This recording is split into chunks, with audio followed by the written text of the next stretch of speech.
Bitcoin vient faire le plus gros retracement de l'année. On vient de s'éclater des 100 000 $ jusqu'aux 80 000 $. Un bon moins 20% depuis l'ATH du 20 janvier et beaucoup de douleurs sur les altcoins. Et comme d'habitude, dans les moments de doute et de peur, tout le monde s'entretue. Est-ce la fin du bull run ou est-ce qu'on peut attendre encore une jambe haussière? Tout le monde a sa petite théorie à ce sujet. Chacun son biais et tout le monde prend un petit peu ce qu'il arrange pour étayer sa théorie. Par ailleurs, je crois que vous êtes beaucoup à avoir fait des rotations tout dernièrement pour passer full altcoin. Il y a donc beaucoup de souffrance qui peut expliquer d'une certaine manière l'agacement des crypto boys. Alors est-ce qu'on peut attendre encore de bonnes choses ou est-ce qu'on va se prendre la plus grosse carotte de 2025? C'est ce qu'on va essayer de voir dans cette vidéo. Au programme aujourd'hui, Bitcoin dans plusieurs unités de temps. On va regarder tous les nombreux indicateurs que vous avez vu passer sur Twitter et sur YouTube. On va essayer de faire une synthèse, de pondérer un petit peu et surtout de mettre des mots sur des signaux techniques. On discutera altcoin et je donnerai mon avis avec un petit peu de mindset en fin de vidéo. Si vous êtes déjà en PLS ou alors au bord du gouffre, que vous avez besoin d'un coup de boost ou alors de vous faire terminer, vous êtes au bon endroit. Abonnez-vous, mettez un petit like avant de commencer, c'est important, c'est parti. On l'a dit, on va essayer de structurer ce que vous avez vu à droite à gauche. La problématique est la suivante. On a pas mal de signaux contradictoires qui s'accumulent. Certains affirment de manière certaine et sans demi-mesure que c'est la fin du bull run. D'autres sont sûrs que c'est pas encore terminé et que ça va encore péter. Certains se basent sur les grandes unités de temps, d'autres se basent sur les petites. Donc si vous êtes perdu, c'est normal. C'est pas évident d'y voir clair dans tout ce foutoir et tout le monde a l'air de savoir mieux que les autres. Alors aujourd'hui, on va pas vous donner la vérité absolue. On va juste organiser et mettre de l'ordre dans tout ça pour que vous puissiez vous faire votre propre avis. Le seul capitaine de votre navire, c'est vous. C'est pas Roman, c'est pas Matrix, c'est pas moi et encore moins n'importe quel pélo sur Twitter. Allez, on attaque les choses sérieuses. On attaque comme d'habitude sur le monthly, donc une bougie égale un mois. Une vue large d'ensemble pour ne pas oublier d'où on vient et surtout où on peut aller. C'est simplement le plan long terme qu'on suit maintenant depuis plusieurs années. Peu d'indicateurs sur ce chart. Le halving, une ligne sur le chart et une ligne sur le RSI. C'est largement assez. Sur ce monthly, la première chose à dire, c'est qu'on n'est absolument pas surpris par ce qui est en train de se passer. Mieux encore, ça fait des mois qu'on en parle et qu'on s'y prépare. Alors, à quoi est-ce qu'on s'est bien préparé? Eh bien, on s'est préparé simplement à avoir un premier top majeur de ce bull run après le halving. Très exactement 11 mois après. 11 mois après, c'est la zone rose que vous voyez juste ici, on peut pas dire qu'on ne l'attendait pas. Par ailleurs, on avait expliqué maintes et maintes fois pourquoi les 100 000 $ n'allaient pas être transpercés aussi facilement. Bref, personne n'est surpris actuellement chez EZC dans le sens où on s'est préparé depuis des mois à ce scénario. Par rapport à ce plan, on le rappelle, la suite logique, c'est d'aller chercher à partir d'ici un deuxième top de ce bull run dans 6 à 7 mois grand maximum. Disons dans le courant ou alors à la fin de l'été. Ce plan est en place depuis longtemps, jusqu'ici ça tient bien, et tant que ça tient, on s'en tient au plan. On reviendra sur l'aspect mindset en fin de vidéo. Deuxième chose à dire sur ce monthly. Certains diseurs de bonne aventure vous vendent la fin du bull run comme acté. C'est fini, vendez tout, il n'y a plus rien à faire. Méfiez-vous toujours des gens qui affirment des choses sans demi-mesure. C'est les premiers généralement qui s'éclatent au sol pour des raisons évidentes. Ces diseurs de bonne aventure vous ont montré la divergence qui est en place actuellement sur ce monthly. En effet, on a fait un top plus haut depuis le halving, jusqu'ici tout est normal. Mais sur le RSI, vous me voyez venir, ça diverge. Bon, ça diverge pas vraiment dans le sens où c'est une divergence régulière. La moins puissante de toutes les divergences, en effet, la ligne n'est pas inclinée, la ligne est plate. Par ailleurs, pour gagner en validité, une divergence doit généralement se situer sur la partie haute du RSI, donc la partie haute actuellement c'est au-dessus des 80 et on n'y est pas. Bref, vous l'avez compris, c'est plutôt léger pour baser toute une stratégie là-dessus. D'autres diseurs de bonne aventure vous ont tracé une ligne sur les RSI. Cette ligne, on va la tracer tout de suite, c'est la ligne qui relie les derniers points. On va la mettre en rose pour y voir un petit peu plus clair. Ça y est, on a clôturé un mois en dessous de la ligne, c'est fini, tout s'arrête, vendez tout. Cette ligne est évidemment valable, on va pas dire le contraire, mais cette ligne nous dit surtout qu'on est seulement bien avancé dans le cycle. Bref, ça on le savait déjà. On va tracer la même ligne simplement sur le cycle précédent pour voir un petit peu ce qui s'est passé. Quand on la break, on s'est effectivement crashé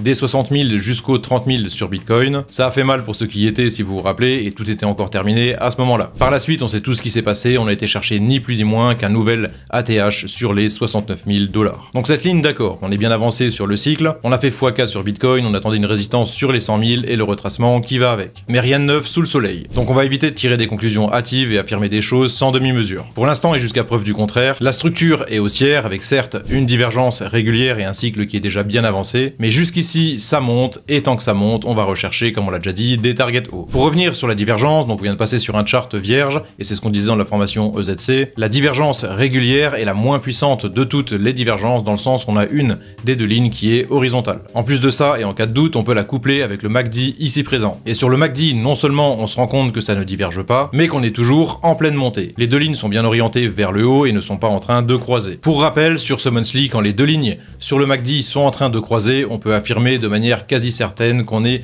rentré officiellement en bear market. Mais là, comme vous pouvez le voir, c'est absolument pas le cas et comptez sur moi pour vous dire quand ça le sera. Pour aller encore plus loin sur ce chart, on va passer sur le 2 semaines. Là, pour le coup, je vous l'accorde, seconde, ça diverge sur le RSI. On se rend compte de manière évidente qu'on a des highs de plus en plus haut sur le chart et effectivement sur le RSI, ça diverge. Mais toujours pas sur le MACD, qui vient de croiser cette fois-ci, je vous l'accorde. Mais ça, sur le 2 semaines, ça veut pas dire qu'on est en train de rentrer en bear market. Ça veut seulement dire qu'on peut attendre de temporiser un petit peu, pourquoi pas de latéraliser, mais rien de plus en l'état. Notez qu'au dernier cycle, sur les tops vraiment de 2021-2022, il y avait absolument aucun doute quant aux divergences. Donc ça divergeait bien sur le RSI, sur le MACD. On avait fait d'ailleurs une vidéo à l'époque avec cette miniature pour bien mettre les choses au clair. Bref, jusqu'ici tout va bien, ça monte, ça diverge un peu et c'est normal. On est déjà bien avancé dans le cycle, mais le plus gros des signaux qui nous annoncent le retournement ne sont pas encore passés au vert, ou alors plutôt au rouge. Alors bien évidemment, on n'exclut pas que ces signaux se retournent sous peu, tout est toujours possible en crypto, mais en l'état, c'est pas le cas. Je déconne pas avec ce que je vous ai dit plus tôt, méfiez-vous des gens qui affirment des choses sans demi-mesure, qui prennent simplement ce qui les intéresse pour appuyer leur théorie en occultant le reste. Pas facile de s'y retrouver dans tout ce foutoir. Les uns disent des trucs, les autres disent d'autres trucs. Et en plus de ça, pour ne pas aider, tout le monde a l'air sûr de lui. De ce fait, ça va vite à tout remettre en question après avoir passé 15 minutes sur Twitter.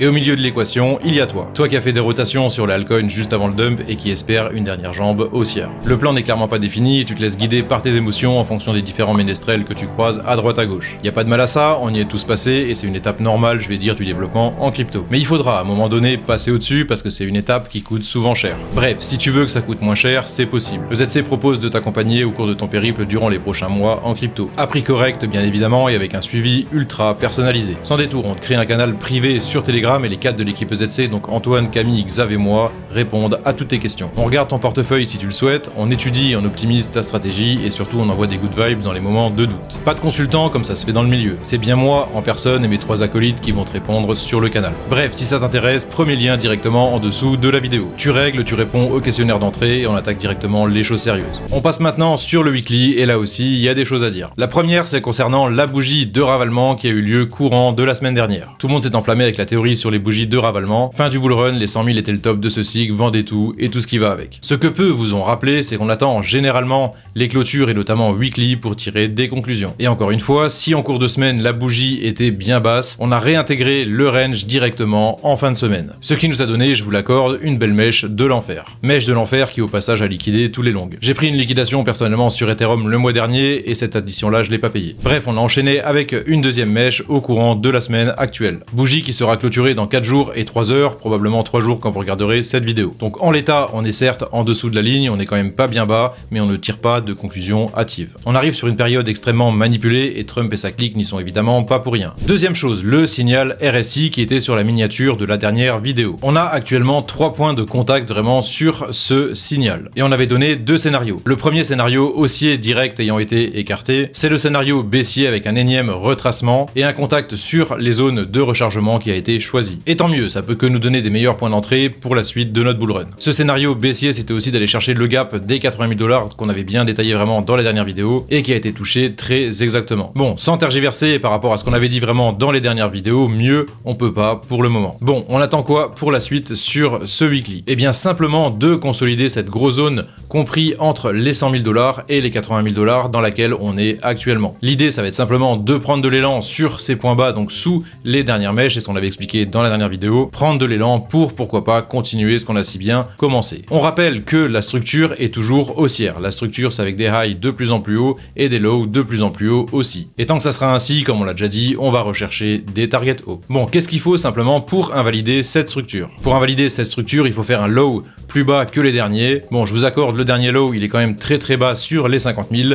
Disons que pour invalider la structure, il faudrait clôturer une bougie weekly en dessous de l'ancien ATH, donc en dessous des 70 000 $. À ce moment-là, le MACD sur le monthly aura croisé et on aura pas mal de signaux qui seront en train de clignoter rouge. Mais pour le moment, on n'y est pas du tout. On sera donc attentif à ce signal sur le RSI. À son passage donc de ce signal, on observera la réaction sur le chart. Si le signal est suffisamment puissant, on pourra espérer aller chercher directement de nouveaux ATH. Si le signal est peu puissant et que le rebond est très faible, on en tirera d'autres conclusions. Bon, concernant simplement les nouveaux ATH, qu'est-ce qu'on peut attendre simplement pour la fin de ce cycle sur ce Bitcoin Weekly? On va tracer le Fibonacci comme d'habitude pour essayer de se projeter un petit peu, donc on prend le point haut et le point bas. On est actuellement sur la zone des 1,618, donc sur les 100 000 $ comme convenu, et on peut aller chercher donc par la suite, pas tout de suite mais avec un petit temps de latence, la zone des 2,618 sous les 150 000 $. On avait donné depuis depuis longtemps la grosse zone à la louche, compris entre les 150 000 et les 120 000 $. C'est à ce moment-là, et seulement à ce moment-là, qu'on déchargera massivement si on a la chance d'y aller. La première prise de profit ayant été faite sur les 100 000. Bon, ça c'est le scénario optimiste. Le scénario pessimiste annoncé par tous les diseurs de Bonaventure, c'est la fin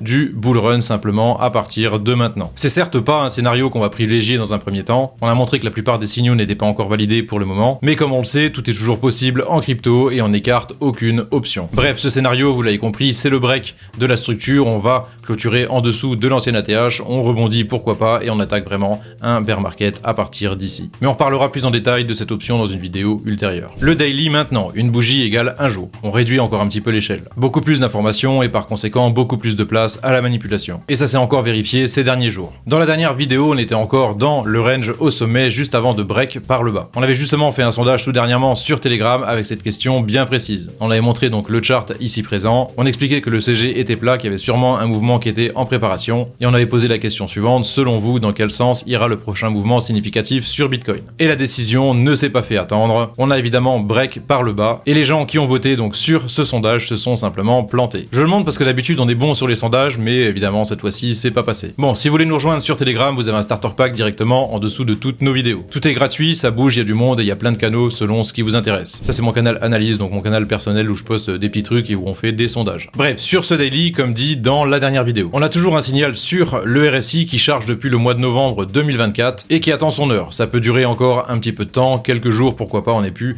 à quelques jours près. Comme sur le weekly, on va observer la puissance de ce signal si et quand on le passera et on regardera avec quelle puissance ça va être retranscrit sur le chart. Si signal puissant comme c'est dessiné ici, on peut aisément réintégrer le range et pourquoi pas repasser au-dessus des 100 000 $. Dans tous les cas, on est actuellement extrêmement bas sur le RSI et on attend un rebond à partir d'ici. Suite dans les prochaines vidéos et sur Telegram. On passe maintenant sur Total 2, donc le chart des 125 premiers altcoins en excluant Bitcoin. Si vous êtes full investi sur ce scam market et que vous n'avez pas de Bitcoin, normalement ça devrait vous intéresser. Toujours le même schéma, toujours les mêmes signaux. On avait expliqué l'importance de ne pas break le niveau du flag de 2022 en vert. Break, c'est clôturer, comme on l'a déjà dit, une bougie weekly en dessous de ce niveau. Les mèches, on le rappelle, c'est juste la musique pour ceux qui veulent l'entendre. L'histoire, la vraie, est écrite avec les bougies en clôture. Bref, en l'état, on a testé ce niveau plusieurs fois, mais jusqu'ici, la seule chose qu'on peut dire, c'est que ça tient. Les deux dernières fois où on s'est retrouvé dans cette situation, c'était sur le bear flag de 2022, avec 3 mèches de la mort juste avant de rentrer dans le bear market. Pas rassurant, je vous l'accorde. Mais on avait quand même eu, juste après donc ces fameuses 3 mèches, un rebond relativement important. La fois d'avant, par contre, c'était en plein bull run. C'était au cours du printemps et de l'été 2021, quand Bitcoin retraçait des 60 000 jusqu'aux 30 000 $ avant d'exploser. On a eu 3 sales mèches de l'enfer encore une fois, et par la suite, on a quand même bien su exploser sur ce marché altcoin, et on n'a pas été déçu du résultat. C'est d'ailleurs à ce moment-là que tous les altcoins ont fait le plus gros du chiffre. Et c'est en gros à peu près la même chose qu'on attend à partir d'ici. C'est trop tôt à mon sens pour rentrer en bear market et faire une figure de continuation baissière. Pour faire une figure de continuation baissière, il faudrait déjà que ce soit une figure de continuation baissière, donc là c'est un bull flag, et pour faire une figure de continuation baissière, il faudrait déjà que ça descende, pour continuer évidemment une tendance baissière. Or là, c'est absolument pas le cas. Pour moi, comme je l'ai dit, on est vraiment sur une situation similaire à la situation qu'on a vécue en 2021. On vend un maximum de peur qui peut évidemment encore durer quelques semaines sans problème, mais l'issue sera à mon sens haussière par rapport au plan qui a été fixé. Par ailleurs, on a le même signal en chargement sur le RSI Weekly. Signal qui attend son heure comme les autres et qui sera validé à un moment ou à un autre. C'est à son passage et en observant la réaction sur le chart qu'on pourra commencer à tirer des conclusions. À savoir, est-ce qu'on va monter beaucoup plus haut? Est-ce qu'on va faire un petit pump de rigolo? Ou est-ce qu'on va avoir simplement un énième fake pump avant d'attaquer, comme on l'a dit précédemment, le bear market? Notez encore une fois qu'on a des volumes qui sont très importants,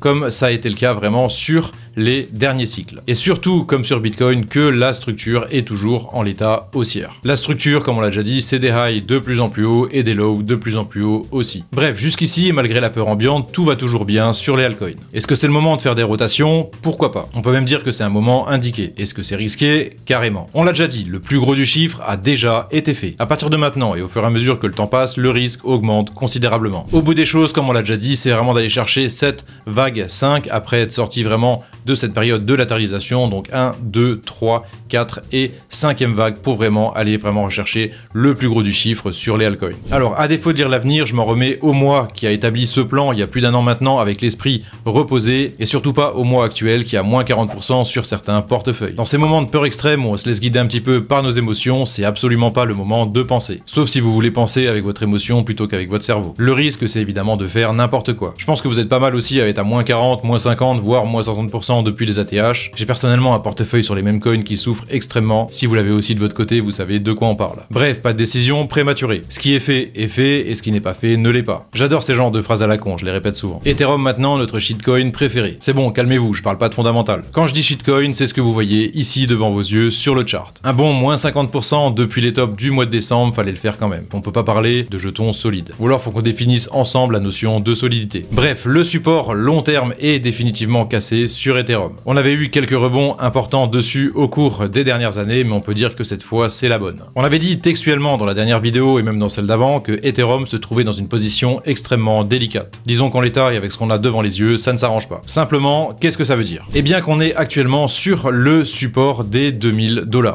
Je vous refais pas la théorie sur les chiffres ronds. Les 2000 $, c'est simplement le niveau médian de ces 5 dernières années. Au-dessus, simplement, on est bullish. En dessous, on est bearish. Pour dire les termes, si ce niveau venait à lâcher lourdement, comprenez en clôture weekly et pas avec des mèches, on commencera à parler sérieusement de bear market. Sans déconner, si ce niveau lâche, ça va commencer sérieusement à puer la mort. Bon, qu'est-ce qu'on attend à partir d'ici sur Ethereum? Eh bien, que ce niveau important des 2000 $ nous donne le rebond attendu. Beaucoup de positions longues ont été liquidées la semaine dernière, des positions longues qui attendaient que le niveau des 2300 $ tienne. Rien que pour ça, c'était une bonne raison d'exploser ce niveau. Maintenant, beaucoup s'attendent à ce qu'on descende encore plus bas. Rien que pour ça, c'est une bonne raison de rebondir. J'ai pas de conviction personnellement sur Ethereum, ni sur le moyen terme, ni sur le long terme. C'est pas du tout ma plus grosse ligne, donc honnêtement, je m'en cogne un peu. Par contre, ma conviction, et par rapport à tout ce qu'on a dit précédemment dans cette vidéo, c'est qu'à mon sens, on va rebondir. On vient simplement de liquider les deux grosses mèches de l'été 2024 et tout le monde absolument est en PLS actuellement. Et on a toujours aussi, comme sur les autres charts, le signal RSI qui attend son heure. Bref, ça passe ou ça casse, et pour moi, et c'est mon avis personnel, ça va passer. On a toujours, on le rappelle, nos target hauts de fin de cycle au-dessus des 7500 $, mais pour l'instant, on en est encore loin et on fera le point dans les prochaines vidéos. On passe maintenant rapidement sur le S&P 500 en weekly. On a dit dans les dernières vidéos que tous les actifs mondiaux sont actuellement sur des points hauts. Bon, sur des points hauts, ils y sont quand même relativement souvent, dans le sens où ça monte quasiment tout droit depuis bientôt 3 ans. Depuis la fin du bear market de 2022 qu'on a aussi vécu sur les cryptos. Bon, on va pas se mentir, les deux sont intimement liés. Ou c'est plutôt la crypto qui est directement liée au marché traditionnel. En effet, les actifs à risque comme Bitcoin sont les premiers à se faire rincer en cas de retournement. Bref, ça a quand même pas mal pété depuis le bull signal qu'on avait suivi en fin d'année 2023. Pour le plus grand bonheur de nos comptes titres et PEA. Mais on arrive actuellement sur une zone d'indécision. On n'a pas encore retracé, mais disons qu'on latéralise quand même pas mal depuis au moins 4 mois. D'où la période d'indécision actuellement sur les cryptos. Est-ce que c'est grave? Non. On n'a break aucune moyenne mobile importante. Les moyennes mobiles que je vais vous faire apparaître tout de suite. Vous avez donc la MA50 en rose et la MA200 en vert. En général, on commence à douter ou alors à se poser des questions sérieuses au premier contact avec la MA50. On peut parler de bear market seulement quand on break cette MA50 et qu'on imprime une structure baissière en dessous de cette moyenne mobile. Comme ce fut le cas au cours de l'année 2022 avec des highs de moins en moins hauts et des lows de moins en moins hauts aussi. Donc en l'état et jusque retournement, ça monte. Des périodes de consolidation, on en a eu plein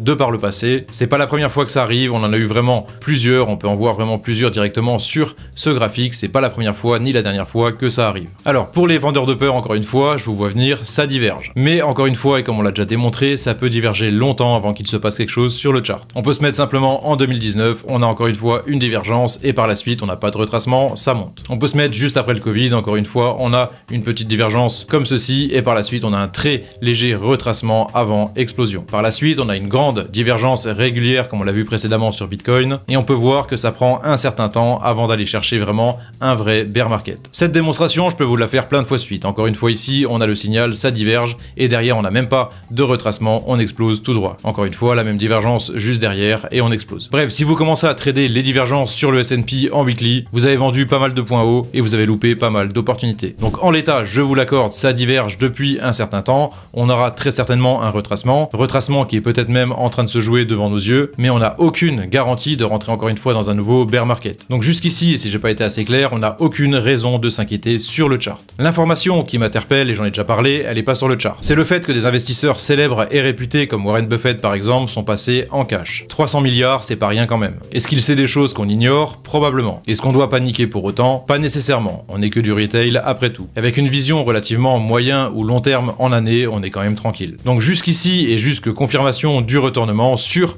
le S&P 500, on est bien. Et vous pensez quoi de votre côté? Est-ce que vous continuez à investir actuellement ou est-ce que vous pensez qu'on est au bord du précipice? Dites-nous votre avis en commentaire, ça nous intéresse toujours de vous lire. Parce que comme on le sait, si les marchés traditionnels venaient à dévisser sérieusement, ça va faire très mal sur la crypto. Vidéo assez complète aujourd'hui, on a vu pas mal de choses. À défaut de lire l'avenir, j'ai essayé d'être assez clair et précis pour que chacun puisse se faire son propre avis. De mon avis personnel, je pense que le cycle n'est pas fini. J'exclus pas ce scénario évidemment et je saurais me retourner si ça venait à arriver. Mais c'est absolument pas ce que je privilégie pour le moment. Pour l'instant, le plan d'action qui a été fixé il y a plus d'un an tient relativement bien. On attendait un premier top très exactement 11 mois après le halving sur les 100 000 et c'est exactement ce qui est en train de se passer. Premier top, ça veut dire quasiment obligatoirement un retracement pour aller chercher possiblement le second top dans 6 à 7 mois à partir de maintenant. C'est là que les altcoins sont censés performer et pas avant. Encore une fois, on lit pas l'avenir. On essaye juste de lire des courbes, d'avoir un plan et de le mettre en pratique. Donc le plan, comme on l'a dit, ça va être de possiblement latéraliser à partir de maintenant. Latéraliser, c'est faire des points hauts et des points bas. Et donc beaucoup de douleur sur les altcoins notamment quand on sera sur les points bas. Pour moi, et c'est mon avis personnel, il faut tenir le coup et c'est là qu'on sera récompensé. On a certes pas mal de signaux qui sont en train de s'accumuler comme on l'a vu en début de vidéo, mais ces signaux ne sont pas assez nombreux ni suffisants pour pouvoir décréter un début de bear market. De manière générale, on essaie de pas se laisser guider par ses émotions et on préfère se fier à ce qu'on a prévu il y a 6 mois ou 1 an. Actuellement, et comme on l'a dit, c'est tout sauf le moment de penser. Ce qui est tenté a été tenté, maintenant il va être l'heure de voir si on a eu raison ou non. Réponse dans 6 à 7 mois ou avant. Je vous laisse avec la dernière vidéo Bitcoin qui avait fait un gros score, on avait montré pas mal de choses intéressantes, et je vous remets aussi la vidéo des règles du jeu de la crypto. 2 vidéos banger.